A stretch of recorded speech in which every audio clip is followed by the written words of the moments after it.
if you could tell me a little bit about what it was like when you and Penny first formed the band.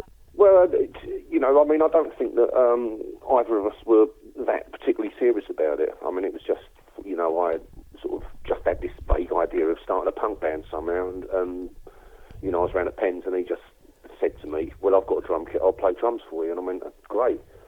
Cool. And we just started diddling about with some lyrics that I'd written.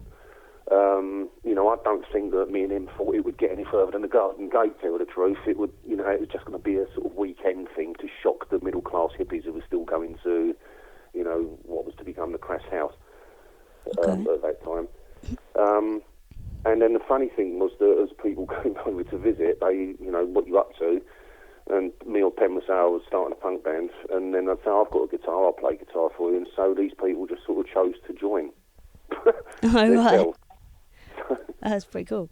You say that you were already writing lyrics. Were you aware at the time that sort of the punk bands that you've been sort of inspired by to, write songs, did you feel that they were already selling out, or did you want to be part of a movement from the first wave punk at that time? I didn't think... I think when I first started, I don't think I felt they'd sold out at that point. The Clash was still in England, and the Pistols. I mean, I think the Pistols were already banned, but I mean, you could go and see bands like X-Ray Spec still, and the Adverts and the Damned and things. Okay. But I mean, that early on, I mean, I didn't really, all I knew was that I wanted to be part of this new thing that was occurring called punk rock, and it wasn't until I'd been in it for a few weeks or maybe a couple of months or something that, I suddenly realised it was bigger than just a faction. Because it was literally a whole movement sort of suddenly came up, and I'm talking about fanzines and people, filmmakers, poets, dramatists, everyone was sort of getting in on it, and suddenly this huge wave of new bands came along and new artworks. Little shops were popping up doing T-shirts and badges and whatever. So, early on I didn't have any concept of it was anything more than just a fashion. It wasn't until later when, I suppose Crass sort of got established that, suddenly it hit well until the Pistols and the Clash went to America and didn't come back. Suddenly I realised that they had sort of sold out, and that it was up to us. Sounds a bit grandiose, but it was up to us to sort of, clear up our own backyard first and then maybe try America. Yeah. Oh, okay. So you said about fanzines and art. Would you say they were just as important as the music? Yeah, definitely. Yeah. I mean, it's funny because I think back sometime, it's strange because if I listen to, say, for example, J.D. Jones, by the Clash, I'm right back there in '77. Yeah. And I can remember what it felt like, the excitement and just the buzz of sort of, going to a little grotty hall at the back of a pub somewhere, seeing a sort of dreadful three-piece band banging out something, but picking up fanzines and just people talking, and obviously the sulfate helped a little bit, but, all these great ideas that people had, and, we were all going to sort of give the world a run for its money sort of thing, and it was, and the fanzines and stuff, artwork and stuff that people were doing was all, all a part of that. I mean, certainly the graffiti was great in those days because the graffiti tended to mean something back then rather than just someone sticking their stupid name up, Yeah. Okay. So, I mean, a lot of people brand Crass, Conflict, all these sort of bands as anarcho-punk now, but also I've heard that Penny said that he doesn't like it to be called anarcho-punk or doesn't want it to be branded. Some people say art punk. What would you give it a name, or would you say that that's to be avoided? No, it's just a bloody racket, wasn't it, at work? I mean, how do you describe, how can you describe something like, Crass? I mean, it was unique, Yeah. to me. I mean, I must admit, when I first heard Feeding the 5,000, I didn't like it because it was too tinny. There wasn't enough bass on it for me. Of course, I wanted it to sound like the bloody Clash or whatever, deep pumping bass. But looking back on it now, you know, and see, I just, do you know what? I've tried and I've tried and yes, it is sort of punk rock. I wouldn't go so far as to call it anarcho punk or whatever. That's a sort of hand label that people put on it. You know, you've got to be able to describe it by something, so that's as good or as bad as any. Yeah. But you know, I don't know how you bloody, what is it? Semi-jazz? What is it? You know, Yeah. it's weird, isn't it? It's so unique. Yeah. So I really don't know, but I mean, you know, to me, I just called it punk rock. Yeah. Okay, cool. So at the time, what kind of films or, you know, art or bands would you say that influenced you to sort of get really angry about what was happening with society and religion and things like that? What kind of culturally were you really into? Well, I'd already been, you know, I was already a great film watcher, and from an early age I'd been watching the black and white films of the 60s, like Taste of Honey, or, you know, certainly Cathy Come Home. And that was, you know, just that sort of injustice and stuff always was there within me. And it's just that, I suppose, really, that when I got into punk, that sort of was what I started to really write about in a funny way. So I was, you know, I wasn't going out to see films or anything like that. I mean, the bands that influenced me, I would say, were, you know, influenced me, inspired me. Yeah. Yeah, the Clash and the Pistols, you know, for that. But I mean, just generally what was happening, you know. I mean, the inspiration was everywhere you went. You know, I remember seeing a band called Dead Man's Shadow, at, you know, a sort of squat gig, and the sound wasn't that fantastic, but for some reason they were just doing it that night, and actually made me turn around, you know, and watch them. So it's funny little things like that happened. You know, it's very hard for me. I'm not evading the question, but it's really hard for me to put my finger on one sort of aspect. No, that's a really good answer. No, thank you. Because it was all around at the time. It was just part of, you know, it was all part of the same thing. Yeah. Would you say that since Crass that you feel that there's anybody today doing what, well, obviously not what you were doing back then, but any bands today that sort of reflect your sort of anger or your ethos? I don't mean this horribly, but no, I don't. You know, I don't mean that badly. I think partly it's because really I'm not sure that many people are that interested, because it's too cosy with things like the X Factor and Lady Gaga and stuff like that. You know, or you know. So, you know, I'm sure there are people out there, you know, trying to do something similar, but you know, I don't think they'll ever reach the sort of heights that, you know, Crass or Conflict or the rest of the bands did. You know, I think it's a shame, you know, but you know, it's funny because I'm waiting for, you know, a bunch of young kids to come along and sort of blow my socks off. Yeah. And for me to go, wow, you know, that's what I wanted to say. Do you know what I mean? Yeah.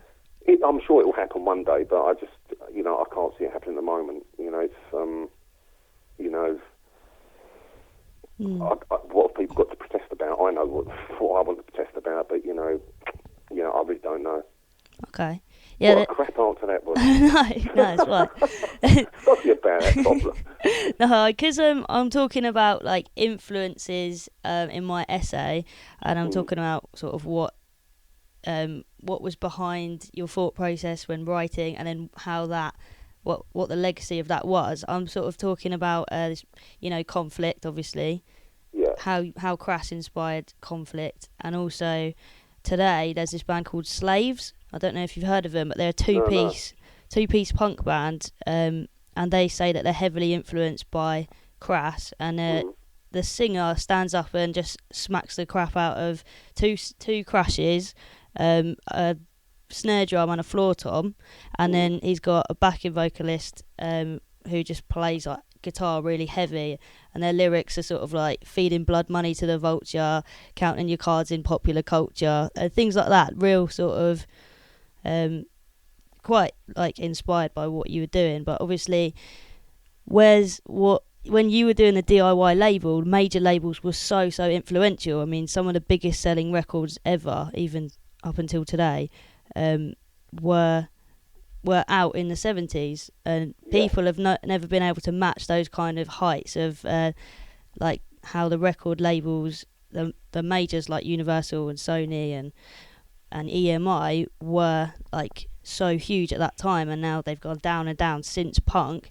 And if somebody starts a DIY record label now, it's sort of okay, well, another one's popped up, but you guys were the first really to do it. So what was the drive behind that? Was it just sort of just having a go, really? Well, yeah, partly just having a go, but I mean, we'd said that we were, that we weren't going to sell out, and really hard lines, so we had to stand by our word, and that's what we did. And really, it's not being flippant or anything, but because none of us had really ever had any money, the fact that money was coming in, well, we just used to put that money into the next project, or we used to give out leaflets and badges at gigs for free, just information things. And every gig we did was a benefit, so we just used to get petrol money, and we thought, well, if we did it, maybe the bigger bands would sort of try doing that, the ones who could really afford it. So that's also why we deliberately went out to small places, like say Winsford in Cheshire, or right up there, bloody Cumbria, where nobody had ever, out in the wilds of Wales, where people didn't go. And because we thought, well, why should we expect everyone to come to London? We'll go there. And we used to get audiences and things, 50p a quid to get in or whatever. And bands like Conflict and Subhumans and, Flux Pink Indians followed suit, and what happened was this sort of punk circuit went all over the country, which was great. But none of the big bands like, Generation X and obviously the Pistols had split up, the Clash and the Damned, the established bands, they didn't really get involved with that. So, I mean, maybe they were too big, I don't know, but that's what we thought, that was the drive behind it, and it's like, and for us it was, well, keep that punk ethos of, because I remember seeing a little bit of footage of a Crass gig, and it's the only little bit I've seen, and it looked pretty amazing, there's all these banners everywhere and stuff like this, and it's all black and dark, and it looks really sort of well put together, but to tell the truth, I remember it all being just bits of wood nailed and gaffer tape, and all this stuff, and it was just old bed sheets we had lying around, we'll paint a banner on that then, we ended up sleeping on the banner. So it was a real sort of, we've got to do it, we keep the price down, we've got to keep the price down, that's what we said we'd do, and anyway, that's what it was about, so that, I think that was the driving force behind it. Yeah, that's brilliant. Okay.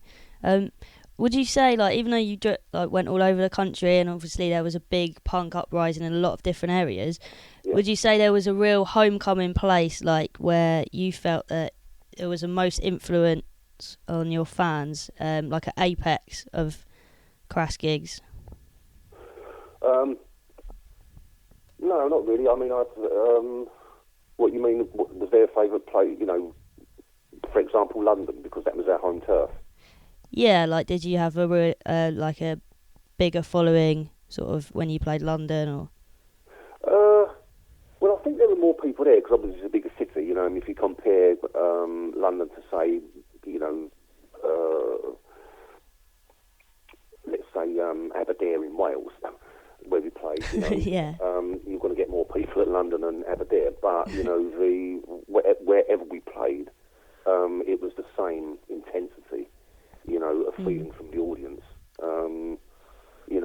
It's been said, and I sort of agree, really, that Crass gigs were very strange events. I mean, we used to get up there and used to be a bit of a fight or something, a couple of boneheads bashing the shit out of each other, but we'd play, and then really it was almost as though the gigs were like a meeting place for people. People would just stand around talking, talking, exchanging ideas and all this and that, and then it was almost like Crass getting on stage was almost secondary to that. So it's for me, I can't. Yeah, there were more people at the London gigs, obviously, or Manchester, but, you know, as I say, the intensity was just as, you know, just as extreme wherever you played. Right, okay. Yeah, okay. I want to ask you a few questions just about the song Big A Little A specifically.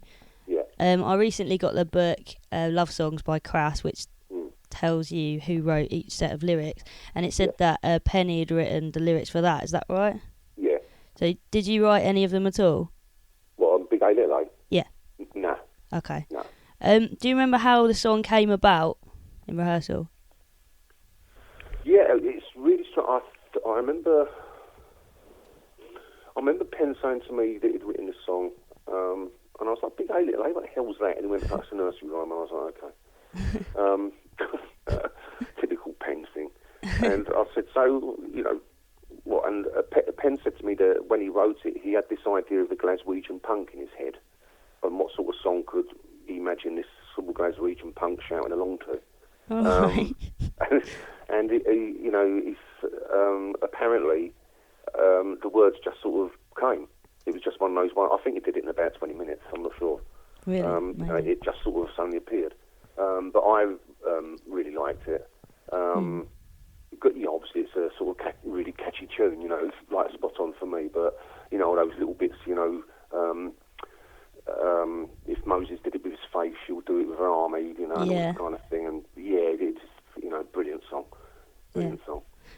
Okay. At the start, when you've got the children singing that nursery rhyme, was that the original melody, or did you make the melody up just from the No, nursery rhyme? I think that is actually how the nursery rhyme goes. Big A Little A, bouncing B, cats in the cupboard and can't catch me. Yeah. Okay.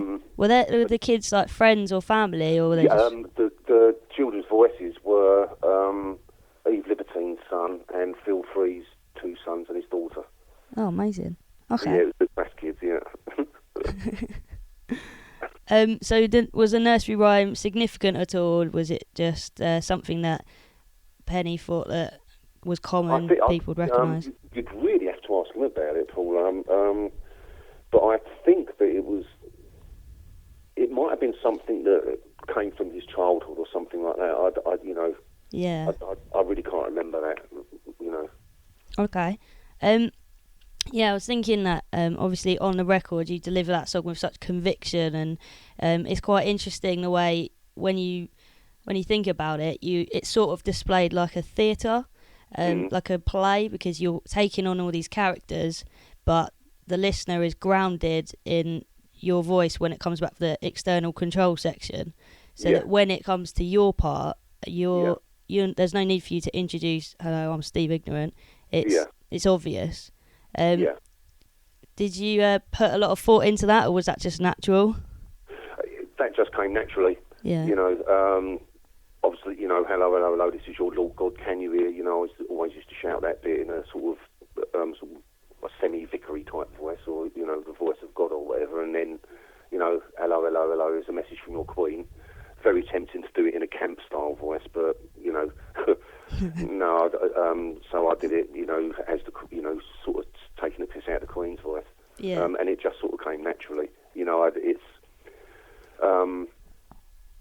mean, it's really funny the way me and Penn used to work together, because he would quite often come so, and I'd just know instinctively how to deliver it. You know, and that one was definitely, you know, I just instinctively knew. Yeah. You know, that's the way it should be done. At the end, you know, there's that long middle bit, which is really quite fast, and, you know, there's not really that much room to take breaths to sort of muck about a bit too much, so that was delivered directly.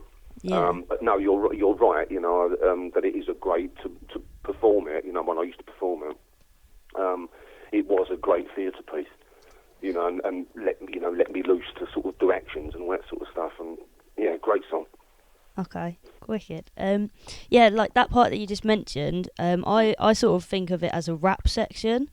Yeah. I mean, I know this was 81, so did you have any intention of like merging sort of like the genre of punk with the idea of rap, or was this just like a poetical feel? No, that was just a political. That's really strange. That's because at that time I don't think rap had. I think it might have just been starting in America. And that's really strange you should mention that, because the first time I was in I went on holiday to New York, and I was down at Coney Island, and this black family went past with a great big ghetto blaster, as that was called in those days, huge bloody thing, with this amazing stuff coming out of it. And I went to them, I went, excuse me, but what is that you're listening to? And they said, have you never heard of scratching? And I was like, no, what's that? And they sort of explained it. And I came back to England, and was desperately trying to find, this rap scratch music. And the only thing I could find was a sort of compilation album put out by Virgin or something, which was, pretty lightweight. But then, thank Christ, when Master Flash came along, and that's Bambata and those sort of people, and I was able to sort of find it, a little bit more stuff. And that's when I started writing. I could instantly see, that I could do rap stuff, and it's really strange because when I was in later bands, like I was in a band called Schwarzenegger, and a band Stratford Mercenaries, and a few of those songs I did definitely rap style. It's just it was a complete, to me, it was just a no-brainer. The two intermingled perfectly. Yeah. It's true, because I think a lot of rap comes from a real, it comes from like a grassroots place, as in these people have been through a lot, they're angry, they're poor, and they want to have a go, and they want to put that down in a song so that people understand that, and punk is on the level. Well, what appealed to me was the whole rap thing, and the breakdancing, which came along at the sort of roughly the same time. Was that I heard from a friend who was a DJ in New York that it's one theory is that it kicked off in the South Bronx, where there was a lot of inter-gang, murdering and stuff going on. And to sort of try and sort of stop the killings, and the leaders of gangs were sort of instead of having fights, like rumbles and stuff, they were actually having rap-offs to each other. So, that or breakdancing competitions, to show who could do the fancy smooth rather than shoot at each other.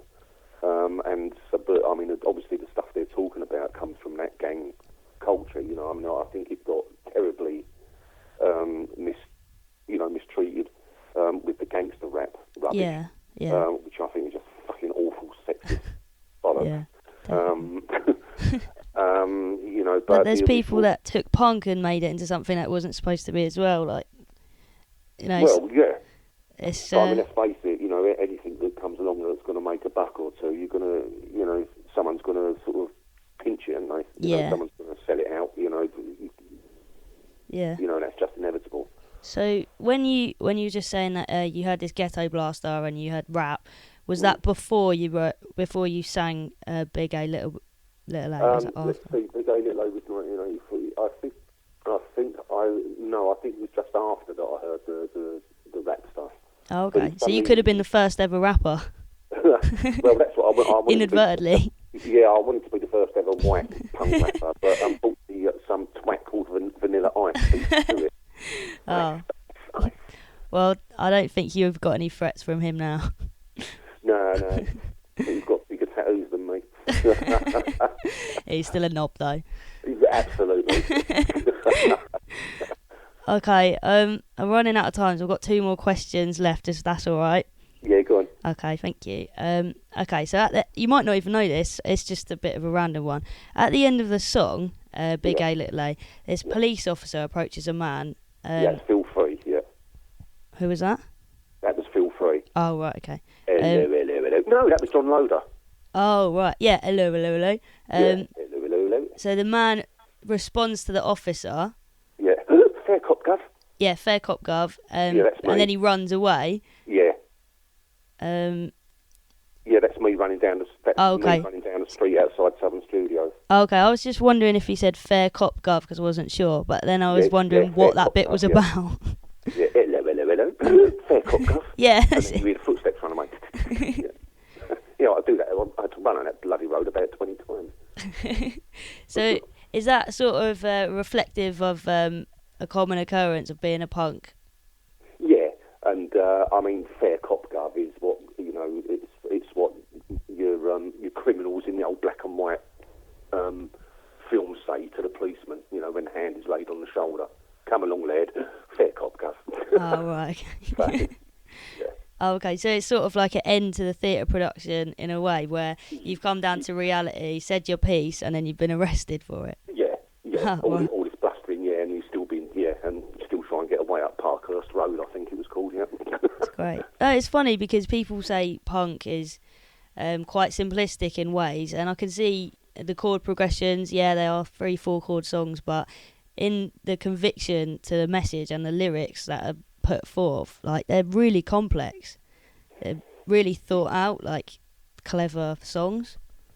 Yeah, well, I think what helped us there was that none of us were musicians, so we weren't stuck in that rut of like, oh, you know, it's got to be 3 chords like C, G, and D or whatever, you know. Yeah. When we, you know, for example, we did a song called Mother Earth, which is about Myra Hindley, and I remember Penn saying to Phil Free, you know, he didn't say, "Phil, put more treble on your guitar." Penn said, "Phil, for this song, I want your guitar to sound like it's killing someone." And so we were more concerned with atmospheres to go around the lyrics rather than melodies, if you know what I mean. Yeah. But because of the various influences that we all had, like, you know, I'd come up from ska, David Bowie and The Who and, you know, Small Faces and stuff. And Penn had come up through jazz and bloody classical music. You had Pete Wright come up through Frank Zappa.